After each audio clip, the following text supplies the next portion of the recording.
সর্বপ্রথম মুসলমানদের দায়িত্ব হচ্ছে জিহাদ করে তাদেরকে মুক্ত করা।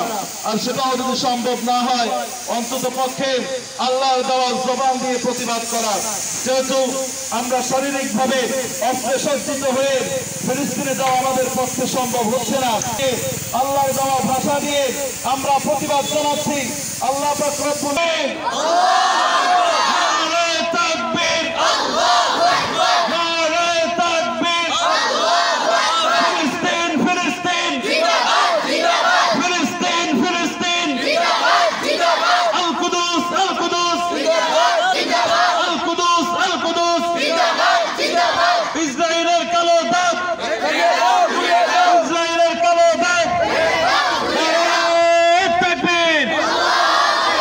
সম্মানিত উপস্থিতি, আমাদের শুধু প্রতিবাদের ভাষা জানিয়ে আমরা শান্ত হব না।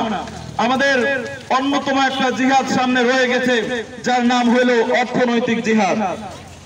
আমরা যদি এই অর্থনৈতিক আমরা দেখি, আমরা বাঙালিরা কত নির্লজ্জ, ইসরায়েল বোমা মেরে আমাদের ফিলিস্তিন নরনারী মুসলমানদের হত্যা করছে, অথচ তাদের সেই পণ্যগুলা আমরা নির্দ্বিধায় কিসের মানববন্ধন এটা আজকে? ফিলিস্তিনের পক্ষে আমরা ইসরায়েলের নির্যাতন, ফিলিস্তিনি মুসলমানদের উপর যে হামলা চলছে এটা তীব্র নিন্দা জানাই আমরা বাংলাদেশ থেকে। নিন্দা জানাই আমরা যেন সারা বিশ্বের মুসলমানরা একত্রিত হতে পারে।